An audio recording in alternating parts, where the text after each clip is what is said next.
শাইখ, আপনি যেমনটি শুনলেন যে ইসলামে তথ্য যাচাইয়ের গুরুত্ব, আপনি আমাদেরকে জানাবেন যে আসলে কোরআন ও হাদিসে এই তথ্য একজনের সাথে শেয়ার করা এক্ষেত্রে কি নির্দেশনা রয়েছে?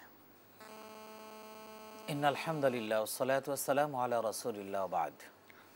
যে তথ্য যাচাই বা যে কোনো সংবাদের এটার মূল উৎস এবং ভিত্তি কি এটার যাচাই বাছাই করা, এটার জন্য আমরা যদি রাসূলুল্লাহ সাল্লাল্লাহু আলাইহি ওয়াসাল্লামের মূলনীতিতে আসি, তাহলে আমাদের এটা কিন্তু আমাদের কাছে ক্লিয়ার হয়ে যায়। বিশেষ করে ইসলামপন্থী যারা, সাধারণ মানুষ হয়তো ইসলামের এই বিষয়গুলো ততটা জানেন না, কিন্তু ইসলামপন্থীরা তো এটা জানার কথা।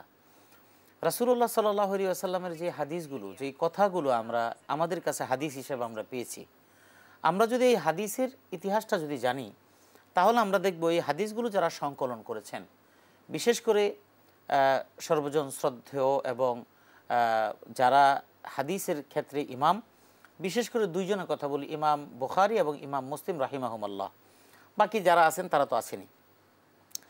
আমরা যদি তাদের কথা চিন্তা করি, তারা হাদিস সংগ্রহের ব্যাপারে তারা কতটা যাচাই বাছাই করেছেন।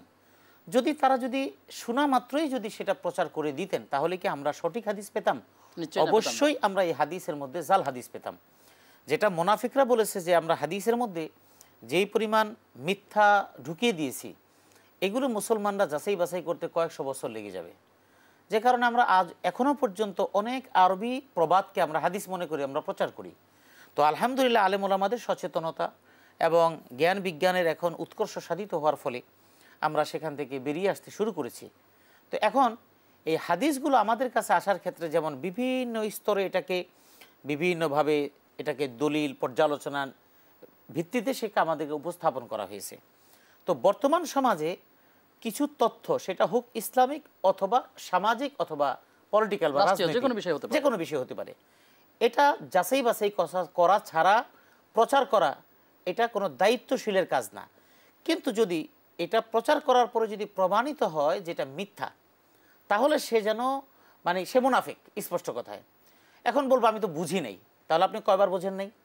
জীবনে একবার ভুল করেছেন যে আপনার তথ্যটা ভুল ছিল, পরবর্তীতে আপনি এই তথ্যটা প্রচারের আগে নিশ্চিত হবেন যে এর আগে আমার এক দুইবার এই কাজটা ভুল হয়েছিল, সুতরাং আমি পরবর্তী বলার ক্ষেত্রে আমি ভুলটা করব না।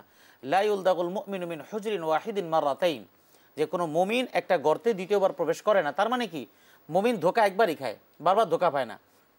আপনি গুলিস্তান এলাকা পার হওয়ার সময় যদি আপনার সাথে একবার ধাক্কা খাওয়ার পরে যদি দেখেন আপনার মানিব্যাগ নেই, এরপরে কিন্তু আপনি গুলিস্তান আসলেই কিন্তু চিন্তা করবেন যে আমার মানিব্যাগ ঠিক এবং আমার ধাক্কাটাও ঠিক রাখতে হবে। কিভাবে?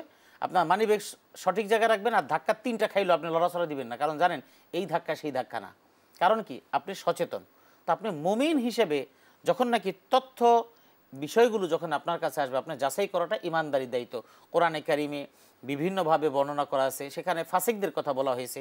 আমরা ফাসিক না, আমরা ব্যক্তিবিশেষের দিকে যাচ্ছি না। আমরা ফেসবুক বলেন, সংবাদপত্র বলেন, এগুলি সবই তো এখন একটা তথ্য সন্ত্রাস চলছে সারা বিশ্বব্যাপী।